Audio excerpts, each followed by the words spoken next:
దేవుని నామానికి వందనాలండి.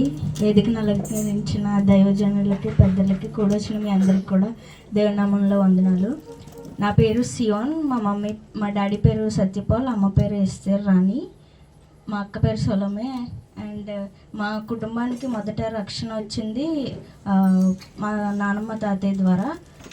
జేమ్స్ పాస్టర్ గారు గ్రామాల్లో సువార్త ప్రకటిస్తుండగా వాళ్ళు విని మారి రక్షించబడ్డారు.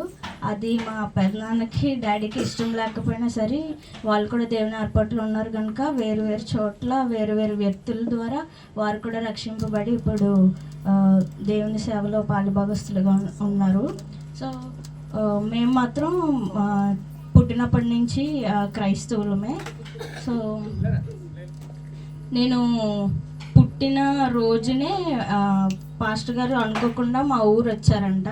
సో అప్పటికి మా అమ్మమ్మ వాళ్ళు ఇంకా రక్షణ పొందలేదు.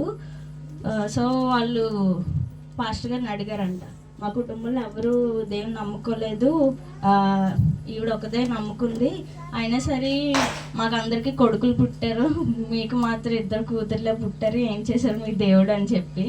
సో పాస్టర్ గారు అప్పుడు చెప్పారంట, చూస్తూ ఉండండి దేవుడు వీరిని ఎలా ఆశీర్వదిస్తారో అని చెప్పి. సో ఆ తర్వాత చిన్నప్పటి నుంచి సండే స్కూల్కి వెళ్తూ దైవ భయంలోనే పెరిగాము, నేను మా అక్క కూడా. సో మా పేరెంట్స్ మాకు బాగా నేర్పించిన ఒక విషయం ఏంటంటే మేము ఏం అడిగినా సరే దేవుణ్ణే అడగాలి అని చెప్పేవారు అనమాట. అంటే వాళ్ళకి లేక ఇవ్వలేక అని కాదు, మేము అడుగుతున్నది వాళ్ళ చేతిలోనే ఉన్నా కానీ వెనక దాచిపెట్టేసి మరి దేవుని అడిగారు ఆ ముందు అని అడుగుతారనమాట. సో మా ప్రతి చిన్న విషయం, ఈవెన్ పెన్సిల్ అయిపోతుందన్నా సరే దేవుణ్ణే అడిగేవాళ్ళం అనమాట, పేరెంట్స్ని అడిగేవాళ్ళం కాదు. సమ్మర్ వస్తే మ్యాంగోస్ తినాలని ఉంటుంది కదండి అందరికీ. సో డాడీ వచ్చేటప్పుడు మామిడిపళ్ళు తీసుకురాని చెప్పం, మేము వేసేయ మామిడిపళ్ళు తినాలని ఉందని మాత్రం అడుగుతాం. అవి ఎలాగ వస్తాయి అంతే, అది మా డాడీ ద్వారా అన్నా రావచ్చు, ఎవరన్నా తీసుకొని రావచ్చు. సో అలాగా ప్రతి చిన్న విషయంలో దేవుణ్ణి అడగడం అలవాటు అనమాట. దేవుడు కూడా ఆయన విశ్వాస్యతను బట్టి మా విశ్వాసాన్ని ఇంకా పెంచడానికి ఏమడిగినా ఇచ్చేసేవాడు. దేవుడు ఏమడిగినా ఇస్తున్నాడు కదా అని చెప్పి నేను ఒకసారి ఎందుకు అడిగాను నాకే తెలీదు. ఏసియా నాకు టీనేజ్ కంప్లీట్ అయిపోకముందే పెద్ద కంపెనీలో జాబ్ వచ్చేయాలి అని అడిగాను. జాబ్ అంటే ఏంటి, టీనేజ్కి అసలు చదువు కంప్లీట్ అవుతుందా ఏమీ నాకు తెలీదు. జస్ట్ నేను నార్మల్గా అడిగాను అంతే, దేవుడు ఏమడిగినా ఇస్తాడు కదా అని చెప్పి. సో యాక్చువల్లీ నేను లాయర్ అవ్వడం అంటే నాకు చాలా ఇష్టం అనమాట.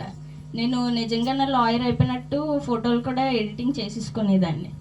సో ఆ తర్వాత నేను 7th క్లాస్కి వచ్చేటప్పటికి సండే స్కూల్ మానేసి చర్చికి రావడం మొదలుపెట్టాను. అప్పుడు జిమ్ అని ఎక్కువ దేని గురించి చెప్పేవారంటే దేవుని చిత్తం గురించి చెప్పేవారు. అంటే చర్చిలో యవనస్తులే కాదు, పెద్దవాళ్ళు ముసలోళ్ళు అందరూ ఉన్నా సరే దేవుని చిత్తం గురించి, ఎడ్యుకేషన్ గురించి, కెరియర్ గురించి, వీటిలో దేవుని చిత్తాన్ని వెతుక్కోవాలి అని చెప్పి, అంటే యవనస్తులకనే కాదు ముసలి వాళ్ళ విషయంలో కూడా దేవుని చిత్తం ఇంకా ఉంటుంది అని చెప్పి చెప్తూ ఉండేవారు అనమాట. సో అప్పుడు నేను నా జీవితంలో దేవుని చిత్తం చేయాలి అని నిర్ణయించుకున్నాను. సో అప్పుడు నేను దేవునికి ఒక వాగ్దానం అడిగాను అనమాట, దేవా నా లైఫ్కి ఒక పర్పస్ ఉన్నది కదా, మీరు పుట్టిస్తే ప్రతి ఒక్కరిని ఒక పర్పస్తోనే పుట్టిస్తారు కదా, సో నా లైఫ్కి ఏంటి ఆ పర్పస్, నీ వాక్యం ద్వారా నాకు తెలియజేయండి, నా జీవితానికి సరిపడా ఒక వాగ్దానం ఇవ్వండి అని ఒకరోజు December 31st నైట్ అప్పుడు మేము మల్కాపురం సంఘంలో ఉన్నామన్నమాట. నీ వాగ్దానం ఇస్తేనే కానీ నేను చర్చిలోంచి బయటకు వెళ్ళను, ఎలాగైనా మీరు నాకు జీవితానికి సరిపడా వాగ్దానం ఇవ్వాలి అని అడిగినప్పుడు దేవుడు నాకు హగ్గై 2:23 నేను నిన్ను ఏర్పరచుకొని ఉన్నాను అని చెప్పి వాగ్దానం ఇచ్చాడు.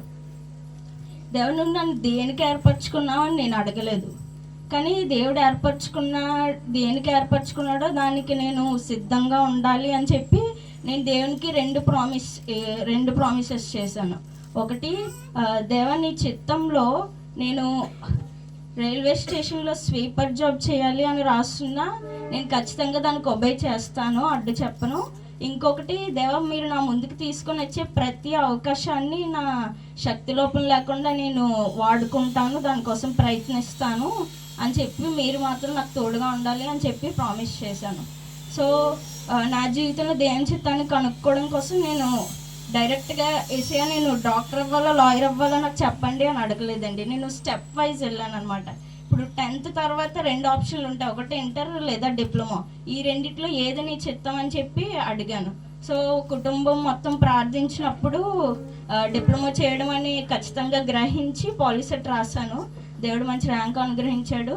సో ఇప్పుడు నెక్స్ట్ స్టెప్ ఏంటంటే డిప్లొమా అయిపోయింది. ఇప్పుడు నెక్స్ట్ ఏ బ్రాంచ్ దేవుని చిత్తం, ఏ కాలేజ్ దేవుని చిత్తం, ఇది కనుక్కోవడం కోసం నేను కౌన్సిలింగ్లో యాక్చువల్లీ నాకు వచ్చిన ర్యాంక్కి ఒక్క ఆప్షన్ చాలు, కానీ నేను 50 ఆప్షన్స్ పెట్టాను అనమాట.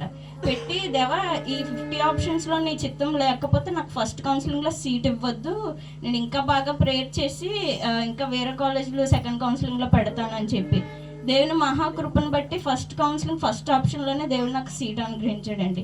And it's government polytechnic Kancharapalem triple. So 3 years కూడా దేవుడు ఫస్ట్ నేను క్లాస్లోకి ఎంటర్ అవ్వగానే ఇంట్రడక్షన్ అడుగుతారు కదా, మీరు ఏ స్కూల్ నుంచి వచ్చారు, మీ బ్యాక్గ్రౌండ్ ఏంటి, మీ పేరెంట్స్ ఏం చేస్తున్నారు అని చెప్పి అందరూ పెద్ద పెద్ద స్కూల్ పేర్లు చెప్తున్నారు. కానీ నా స్కూల్ పేరు చెప్తే అసలు ఎక్కడ ఉన్నది అది అని అడిగేవారు అనమాట. యాక్చువల్లీ నేను 10th కంప్లీట్ అయిపోయినాక నా స్కూల్ క్లోజ్ అయిపోయింది అనమాట, ఇంకా నడపలేక. అంత చిన్న స్కూల్లో చదువుకున్నాను. సో అయినప్పటికీ దేవుడు నన్ను 3 yearsలో అంచెలంచెలుగా ఇచ్చాడు. క్లాస్ 3rd వచ్చాను, నెక్స్ట్ ఇయర్లో క్లాస్ 2nd వచ్చాను, నెక్స్ట్ ఇయర్లో క్లాస్ 1st వచ్చాను అనమాట. నేనంటే ఎవరో కూడా తెలియదు, కానీ దేవుని మహాకృపను బట్టి వాళ్ళు నాకు ఎవరో తెలియకపోయినా సరే నా పేరు మాత్రం మా క్లాస్ ప్రతి ఒక్కరికి తెలుసు. సో అది కేవలం దేవుని మహాకృప. సో ఫైనల్ ఇయర్లో అనుకోకుండా ఒక ప్లేస్మెంట్లో అటెండ్ అయ్యాను అనమాట. సో దేవుని మహాకృపను బట్టి దేవా ఒకవేళ ఇది నీ చిత్తం అయితే ఫస్ట్ ఎగ్జామ్ రాశాను. ఎగ్జామ్ క్వాలిఫై అయిన తర్వాత ఇంటర్వ్యూకి రెడీ అవ్వమని చెప్పారు. జస్ట్ నేను 10th కరోనా బ్యాచ్ అనమాట, ఎగ్జామ్స్ రాయకుండానే పాస్ అయిపోయాను.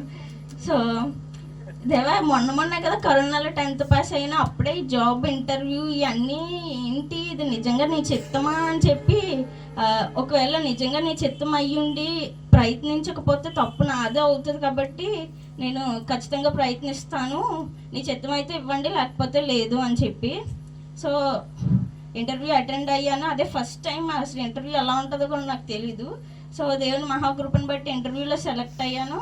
ఆ కంపెనీలో కూడా జాబ్ వచ్చింది, టాటా ప్రాజెక్ట్స్ లిమిటెడ్. సో అప్పుడే కన్ఫ్యూజన్ స్టార్ట్ అయింది. ఇప్పుడు నెక్స్ట్ దేవుని చిత్తం నిజంగా జాబ్కి వెళ్ళిపోవడమా లేకపోతే బీటెక్ చేయడమా అని చెప్పి. సో ఆఫర్ లెటర్ నా చేతికి రాగానే నేను ఫస్ట్ జేమ్స్ పాస్టర్ గారి దగ్గరికి వెళ్ళాం అనమాట. అప్పుడు పాస్టర్ గారు ఆఫర్ లెటర్ మొత్తం చదివేసి సరే అమ్మ ప్రేయర్ చేస్తాను అన్నారు. ప్రేయర్ చేస్తారంటే ఓకే మంచి లొకేషన్ రావాలి, లేకపోతే జాబ్ దగ్గరలో చర్చ్ ఉండాలి, అందరికీ అలానే చేస్తారు పాస్టర్ గారు. ఎవరైనా బయటకు వెళ్తున్నారంటే జాబ్ దగ్గరలో చర్చ్ ఉండాలి, ఆ చర్చ్లో సేవ చేయాలి, మీ కొలీగ్స్ని కూడా మీరు దేవుళ్ళకి నడిపించాలని ప్రేయర్ చేస్తారు. అలాగే కదా చేస్తారని కళ్ళు మూసుకున్నాను. పాస్టర్ గారు సడన్గా దేవా సియోన్కి బీటెక్ చదవడానికి ఆంధ్ర యూనివర్సిటీలో సీట్ ఇవ్వండి అని ప్రేయర్ చేశారు. నేను ఒక్కసారి కళ్ళు తెరిచి చూసి మళ్ళీ కళ్ళు మూస్తాను అనమాట, ఇదేంటి ఎలా చేస్తున్నారు అని చెప్పి. సో అప్పటికి నేను ఇంకా ఈసెట్ అప్లై కూడా చేయలేదు, ఎందుకంటే నేను అంత షాక్ అవ్వడానికి కారణం ఏంటంటే ఈసెట్ ద్వారా ఏయులో సీట్ రావాలి అంటే సింగిల్ డిజిట్ ర్యాంక్ రావాలి. నాకు అంత జ్ఞానం లేదు కదా, సింగిల్ డిజిట్ ర్యాంక్ అంటే నా వల్ల కాదు. అయినా సరే ఒకవేళ ఇది దేని చిత్తం అయి ఉంటే ప్రయత్నించకపోతే మళ్ళీ తప్పు నాదే అవుతుంది అని చెప్పి కష్టపడి చదివాను. కానీ ఎగ్జామ్లో ఒక చిన్న మిస్టేక్ చేశాను అనమాట. ఈ సెట్లో యాక్చువల్లీ 2 ర్యాంక్స్ ఉంటాయి, ఇంటిగ్రేటెడ్ అండ్ కోర్ అని చెప్పి. ఆ రెండింటి మధ్యలో చిన్న కన్ఫ్యూజన్ అయ్యి చిన్న మిస్టేక్ చేయడం వల్ల నాకు సింగిల్ డిజిట్ ర్యాంక్ రాలేదు, డబుల్ డిజిట్ ర్యాంక్ వచ్చింది. సో రిజల్ట్ వచ్చిన తర్వాత మా ఫ్రెండ్స్ చెప్తున్నారు అనమాట, నువ్వు చేసింది మిస్టేక్ అని చెప్పి. యాక్చువల్లీ నేను మిస్టేక్ చేస్తున్నాననే విషయం నా ఫ్రెండ్స్కి ముందే తెలుసు, అయినా ఎవరో నాతో చెప్పలేదు, రిజల్ట్ వచ్చిన తర్వాత చెప్పారు. సరే ఏదేమైనా దేవుని చిత్తం, దేవుని సెలవు లేకుండా ఏది జరగదు అని చెప్పి కౌన్సిలింగ్ పెట్టాను. దేవుని మహాకృపను బట్టి ఆంధ్ర యూనివర్సిటీ ఉమెన్స్లో దేవుడు నాకు సీట్ అనుగ్రహించాడు. సో తర్వాత నేను దేవునికి 2 ప్రశ్నలు అడిగాను అనమాట. దేవా ఇప్పుడు బీటెక్ చదవడం నీ చిత్తానికి కన్ఫర్మ్ అయ్యింది, మరి అలాంటప్పుడు నాకు జాబ్ ఇవ్వడం, నన్ను కన్ఫ్యూజ్ చేయడం ఎందుకు ఇదంతానా అని చెప్పి. సో దేవుడు నాతో జకర్యా ఎలిజబెత్ల ద్వారా మాట్లాడాడండి. కొన్నిసార్లు వాళ్ళలాగే ప్రేయర్ చేసి మనం చేసిన ప్రేయర్ మనమే మర్చిపోతాం. సో నేను మీకు చెప్పాను కదా, నాకు టీనేజ్ కంప్లీట్ అయిపోకముందు జాబ్ రావాలని చిన్నప్పుడు అడిగానని. ఈ జాబ్ వచ్చేటప్పటికి ఐ వాజ్ 18, నాకు 18 సంవత్సరాలు అప్పుడు ఈ జాబ్ వచ్చేటప్పుడు. సో దేవుడు నా ప్రార్థన విన్నాడు, దానికి జవాబు అనుగ్రహించాడు. ఇంకొక రీజన్ ఏంటంటే, మా నాన్నమ్మ నేను పుట్టిన రోజు నుంచి ఒక ప్రేయర్ స్టార్ట్ చేశారు. ఏమనంటే, దేవా నా చిన్న కొడుకు ఒక కొడుకుని ఎందుకు ఇవ్వలేదు, ఎందుకు ఇద్దరిని కూతుర్లు ఇచ్చామని చెప్పి ప్రతిరోజు చేస్తారు ఆవిడ ప్రేయర్. ప్రతిరోజు ఫోన్ చేసినా అదే అడుగుతారు. సో ఇది జరిగిన తర్వాత ఆవిడ ప్రేయర్ చేయడం ఆపేశారు. మేబీ ఆమె ప్రేయర్కి ఆన్సర్ వచ్చి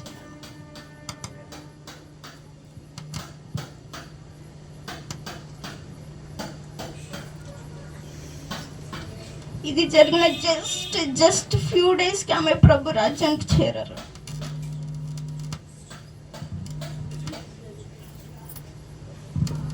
సో దీని ద్వారా దేవుడు నాకు నేర్పించిన, నేను మీకు చెప్పాలనుకున్న విషయం ఏంటంటే, మన లైఫ్ మొత్తం ఒక 100 pages బుక్ అనుకోండి. మనం సెకండ్ పేజ్లో దేవునికి ఒక ప్రేయర్ రిక్వెస్ట్ పెడితే దేవుడు దానికి ఆన్సర్ వెంటనే రాసిస్తాడు. కాకపోతే ఆన్సర్ సెకండ్ పేజ్లో అయినా ఉండొచ్చు, 100 pages అయినా ఉండొచ్చు, కానీ దేవుడు జవాబు ఇవ్వడం మాత్రం పక్కా.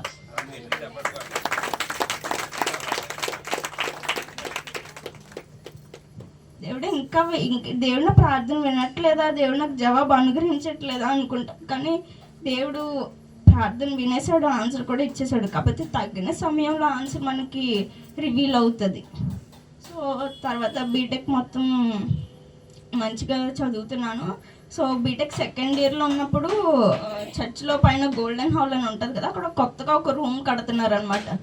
దానికి రూమ్ రెనోవేషన్ జరుగుతున్నప్పుడు అక్కడ హెల్ప్ చేయడానికి అని చెప్పి నేను మా డాడీ వెళ్ళామన్నమాట. వెళ్తే పాస్టర్ గారు అప్పటి వరకు నాతో మాట్లాడారు, కానీ మళ్ళీ వెళ్ళారు. కానీ మళ్ళీ వచ్చి సడన్గా, సిఆర్ నీకు డిప్లొమాలో టాటా ప్రాజెక్ట్లో జాబ్ వచ్చింది కదా, దేవుని చిత్తం కాదని వదిలేసావు కదా, సో ఇప్పుడు బీటెక్లో టాటా ప్రాజెక్ట్ అంటే పెద్ద కంపెనీలోనే జాబ్ రావాలి, కానీ అంతకంటే చిన్న కంపెనీలో రాకూడదు అని చెప్పారనమాట. అది కూడా నీ బీటెక్ సర్టిఫికెట్స్ నీ చేతిలో ఉండకముందే జాబ్ ఆఫర్ లెటర్ నీ చేతిలో ఉండాలి అని చెప్పారు. నేను దానికి ఓకే చెప్పడానికి కొంచెం అంటే తడబడుతున్నాను. ఎందుకంటే టాటా ప్రాజెక్ట్ అనేది ఇండియాస్ టాప్ 2 ఈపీసీ కంపెనీ. అంతకంటే పెద్దదే అంటే ఇంకా మిగిలిన one and only option India's top 1, that is LNT. So ఒకే ఆప్షన్ ఉన్నది, పాస్టర్ గారు ఎలా చెప్తున్నారు అని చెప్పి, సరే తర్వాత పాస్టర్ గారు నాతో ఒక మాట చెప్పారు, అది మీతో తర్వాత చెప్తాను లాస్ట్లో. సో అది జరిగిన తర్వాత పాస్టర్ గారికి క్యాన్సర్ రావడం, సడన్గా పాస్టర్ గారు మాట్లాడలేక మ్యూట్లోకి వెళ్ళిపోవడం, ఇదంతా జరిగింది. అండ్ 1.5 year తర్వాత, అంటే జస్ట్ 1 month ago, దేవుని మహాకృపను బట్టి నేను ఆ వన్ అండ్ ఓన్లీ ఆప్షన్ అయిన ఎల్ఎన్టీలో సెలెక్ట్ అవ్వడానికి దేవుడు నాకు సహాయాన్ని దయచేశాడు.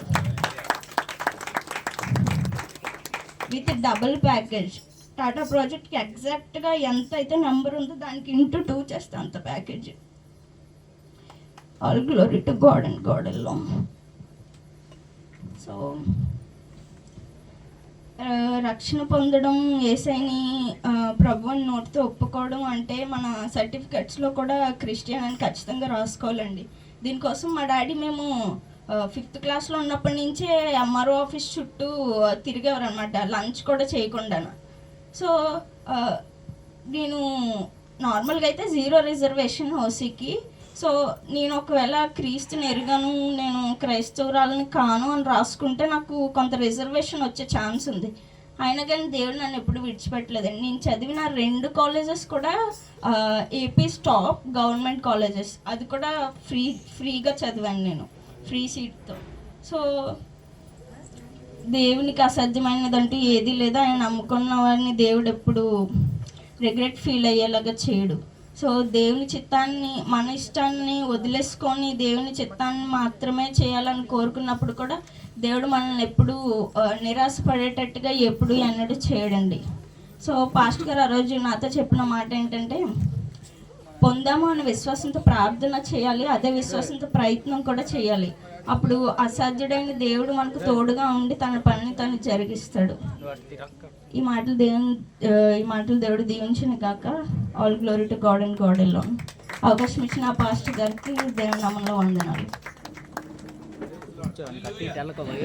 హల్లెలూయా. మంచిది, చక్కటి సాక్ష్యాన్ని మనం విన్నాం. ఈ రోజుల్లో యవనస్తులు పాడైపోతున్న ఈ దినాల్లో కూడా మన పిల్లలు, యవన పిల్లలు దేవుని కొరకు జీవించడం అనేది ఎంత అద్భుతమైన సాక్ష్యం అండి. నిజంగా దేవుని మీద ఆధారపడడం మనం నేర్చుకోవాలి.